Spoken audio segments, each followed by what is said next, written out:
wonderful host, Alani, everyone! Yes! Oh my goodness. Hello. Hi. Thank you for responding. You don't know how many times I've said hello to silence.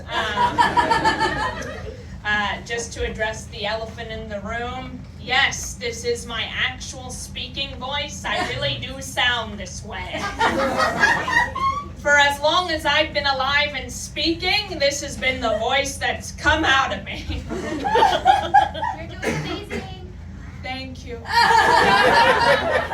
As shocked as you all are, please though imagine the shock of my parents when little 4-year-old Stacy approached them one day apropos of nothing and said, "I'm ready for preschool today." They didn't know what to do. When you have a voice like this, people will ask you questions. Those questions have included, why do you talk that way? Where does that voice come from? And my personal favorite, what happened to you? But everyone, I can't answer these questions, but what I can say is this. The other day I was out with some friends, and eventually someone approached me, and in my mind I was thinking, you know what, this is it. The first time in 32 years someone unprompted is going to ask me for my phone number. And what they said to me was, "You sound like the Aflac commercial." So I didn't get the number, but that's all right, everyone. I don't need the number. I'm thriving. I'm doing just fine. I'm a sleepwalker. That's something else about me. Any other sleepwalkers here? I heard it sometimes. All right. From the recesses of the room, may I ask you, I can't see you at all, so I'm technically not picking on you, but may I ask, where do you go? Just around the room. Around the room. Practical. I am a sleepwalker, and oftentimes I get asked, like, what's the worst thing you've done while sleepwalking? And I can confidently answer that this is the worst. Once I woke up outside. Not just outside my apartment, outside the building, everyone. I was going back to nature. And my very first thought, like when I finally woke up and I was surrounded by trees and I was looking around, my very first thought was I kidnapped and then returned? And I was like, it's possible. The kidnapper just hoisted me out of bed, brought me outside, and decided, you know what? Someone else maybe. And then just deposited me out there. In fact, I thank the kidnappers. Thank you. But I am a sleepwalker, and I have made peace with it. But it is ruining the lives of everyone around me. So I decided I needed to get a sleep study done. And when I was picking up the results of the sleep study, my sleep doctor was like, "Miss Axler, I've got a funny story to tell you." And I responded with, "I love humor. Hit me with it." And then he said this, everyone. He said, "For an average of 15 minutes every night, you stop breathing." And I said, "That must only be funny to you because I value my life." And he's like, "It's fine, Miss Axler, this is fine. All you need to do is wear a CPAP machine." Now, everyone, if you don't know, a CPAP machine is a device that you strap to your face while you're unconscious and make sure that you breathe normal breaths. It also makes you look like an octopus. And I've learned something in my life, and that this is not going to make sense at first, but follow me here, everyone. This is what I've learned. And that is that sexiness can be charted on a linear graph. When you are born, you start at 0 points. And then all your life, you're either adding points to your graph and you're taking points away. In my 20s, I had an abundance of points because I was part of a very sought-after a cappella team. And that is real. That's true. That is real. But now, thank you.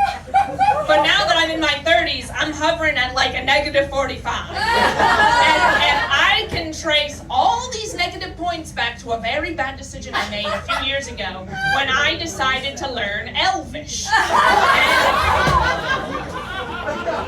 And you know, the problem right now is that no one here doubts I know Elvish. And that hurts my feelings very badly. So it's like, you can wear a CPAP machine. In fact, you should. It will save your life. And you can also know Elvish. That might even save your life one day, maybe. But you can't be an Elvish speaker who also wears a CPAP machine. You can't lose that many points. So I told my sleep doctor, I was like, thank you so much for this recommendation. I'd rather just stop breathing. So while I still have y'all here, I do need to say something, which is that, as I said, I'm 32. But I've accepted the fact that I am middle-aged. And before you're like, no, Stacy, you're young. I firmly believe that you're only as old as you feel. And I am middle-aged, everyone. If I was really hoping, it would be old age. Like, I love old people. But I'm at middle age and it's fine. And when I realized I was middle-aged was when I live in Silver Spring, Maryland. And really? Wow! I sometimes think Silver Spring has just been made for me. Like, it's like a Truman Show of a town. Like, I'll be walking down the street and I'm like, who lives here? Like, anyway, okay, other people, good. Oh, I'm discombobulated now, a neighbor. This is what I was saying about Silver Spring. I was like, I realized I was middle-aged when I read an article in the Washington Post that was like, an Outback Steakhouse is opening in Silver Spring, and I was like, whoa, mama, it's happening for me. And I was like, I thought my life was sad, but now I've got an Outback Steakhouse. There's nothing I can't do. So anyway, when you're excited about the Outback Steakhouse, that's when you're like, I'm middle-aged. Like, retirement should be just around the corner, but because I'm true to form, I went to the Outback Steakhouse the other day, and I was like, I'm single. I was like, I don't need anyone. I can go by myself. They have a bar for all the other single people like me who are also thriving. And I went. Here's the thing, though. The Outback Steakhouse does have a bar. The bar is, if you will, like a gateway to hell. Like, you're all sitting there, but you're all different people. And you're all like, what did they do to get here? Like, what? Here's the thing, though. I might be a DC 4, but I'm an Outback Steakhouse bar 10. Because that is very true. The amount of gentlemen that were like, Stacy, can I buy you a drink? I was like, oh, yes, you can. We're all the same at the Outback Steakhouse bar. No one judges you at the Outback Steakhouse bar. So everyone, I guess what I'm saying is, tomorrow, go to the Outback Steakhouse bar. I've been Stacy Axler. Thank you so much.